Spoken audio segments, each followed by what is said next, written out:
Aquí en Radio Row en este viernes del Super Bowl 58 y para mí es un gran honor que me acompañe Aaron Schatz. Aaron Schatz es una de estas personas que quería entender el fútbol americano y empezó a diseñar métricas, las que tú y yo ahora utilizamos. Queremos hablar de eso más adelante. Él es el jefe oficial principal analítico de FTN Fantasy, que pueden buscar en sus páginas web y en sus distintas plataformas mediáticas. Y también hay que mencionar, tiene un curso que yo creo que voy a apuntarme, que se llama Sports Management Worldwide, Gerencia Deportiva Mundial.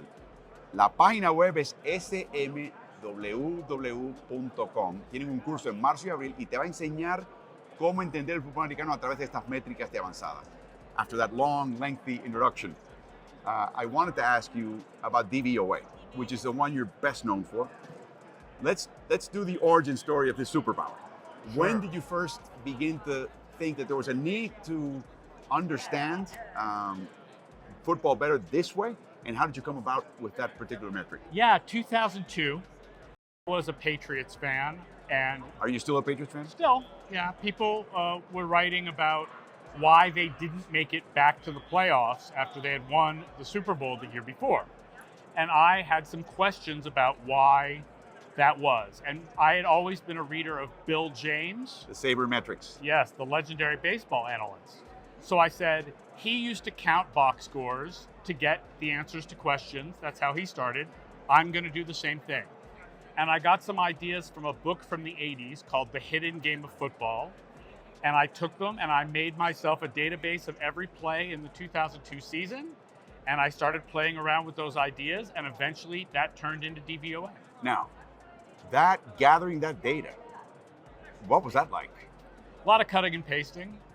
I mean, it's amazing now, you can go online and instantly download all the play-by-play in the NFL back to 1999, updated every Sunday live. And back then, I had to put it all together myself. Describe DVOA, what it's meant to, what it can do, what it probably cannot do, its limits. What makes it so interesting? It's defensive, adjusted, value over average, if I'm getting it right. Yes. So describe what the tool does and perhaps what it may not be able to do. What its basic explanation is that I look at the success of every play based on the down and distance. And then I adjust that to a league average baseline, which is adjusted for situation and opponent. So what it can do is filter out context by like adjusting for your opponent or for the fact that quarterbacks are sacked more often on 3rd and long, or teams try to run out the clock late in the games when they have a lead. It adjusts for all those things. What it doesn't do is separate a player from his teammates. So while it's a play-by-play, you could break it down for specific players. If I give you a quarterback's DVOA, that incorporates who his receivers are and what scheme he's in. It doesn't separate those things from who the quarterback is, and it doesn't separate the receivers from the quarterback. So receivers with bad quarterbacks will have worse numbers. My next question, I asked specifically the people from Amazon in that press conference. I think you attended that press conference. Yeah.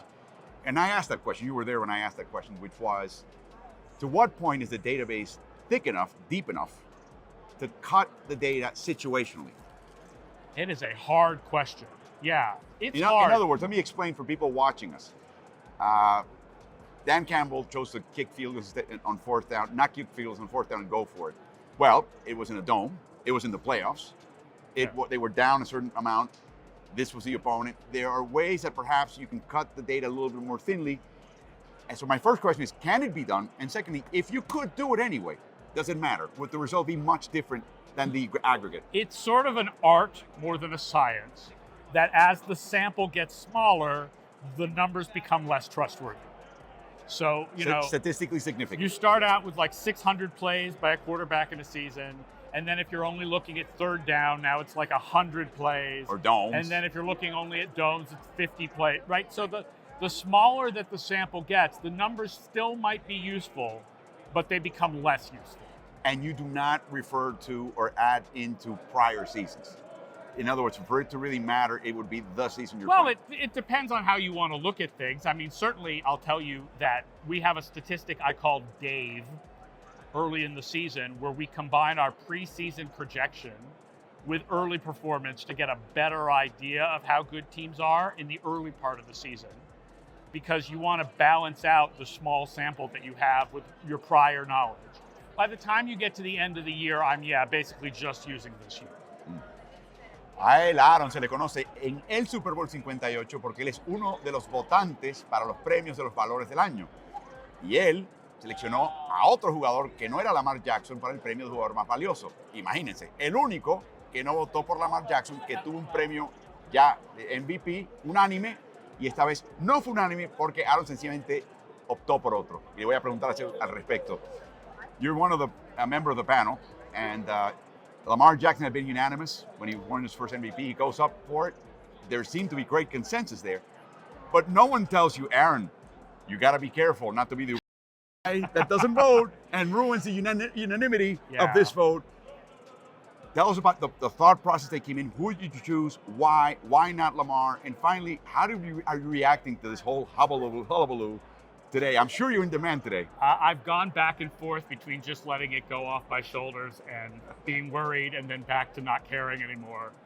I mean, I'm available to explain it to anybody who wants to ask about it. If you look at advanced stats, and not just my advanced stats, but a lot of my competitors' advanced stats, Jackson is third or lower in everything, right? In almost every stat out there, other players are ahead of him. Usually it's Purdy, Allen, and Prescott.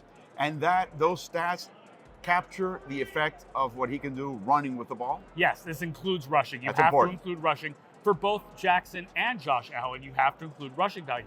And he's not just like a narrow third, like he's far behind in some of these stats. And so I certainly took into account the unquantifiable parts of what he does. But the difference between him and these other players, the fact is there are unquantifiable things that Josh Allen and Dak Prescott bring to their teams as well. Each right? one can do things that the others can't. Right, just because Lamar Jackson does unquantifiable things doesn't mean that other players don't also do those things. And the numbers were just clear that Dak Prescott and Josh Allen had more value to their teams this year. So I did vote for Josh Allen number 1 and Dak Prescott number 2, primarily because Prescott faced the easiest schedule of any quarterback this year, and that was part of his great numbers. Yeah. Now, it was hard. Allen did throw all those interceptions, but all those interceptions are incorporated into the advanced stats. He was good enough on all the other plays to overcome all those interceptions. And the other thing is, it was just a tough year. There really was no one standout candidate this year. Correct. That's why it's surprising to me that Lamar Jackson got 49 out of 50 votes. When other people voted for Dak Prescott or Brock Purdy for the first team All-Pro, they split votes. I expected that those players would also get MVP votes. I expected Christian McCaffrey to get MVP votes, and I figured it'll be like 42. I didn't think it would be 49. Mm-hmm. And so, since you haven't changed, you're going to vote next year. Yep. You're amenable to explain your thought process. There's something, when people do metrics, they come up with great insights. But at the end, I'm sure you've done this, Aaron. You sit back and go, does this pass the eye test? Yeah. Tell me about the eye test when it comes to these very different players and their capabilities. The number 1 player in almost all metrics this year was Brock Purdy. And that doesn't quite pass the eye test. If you look at his ability compared to the scheme he's in and the teammates he has, he gets more help than those other players. And so I felt and you can quantify that.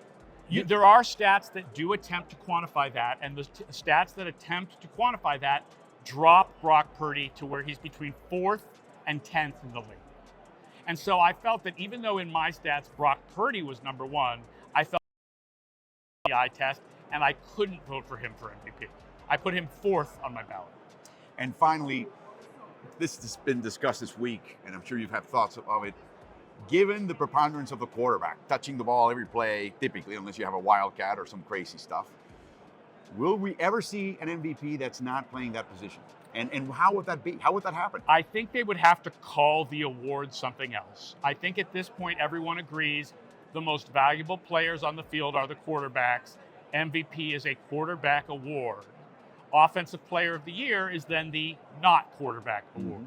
If you called it best player at his position or just best player, All pro. then you could say, well, the best player at his position is Christian McCaffrey or Aaron Donald in past years, right? But there were years where the best player at his position was Justin Tucker, but nobody would have voted for a kicker for MVP. I mean, that happened back in 1982, and everyone agrees that was insane. And that's calculated by saying he is so much better than anybody in his position. Yes. And he impacts the game with points to Yes. such a degree that he has to be thrown into the conversation, perhaps even considered. If MVP was about who's the best at their position rather than who's the most valuable overall, then it should have gone to Aaron Donald or Justin Tucker for most of the last few years.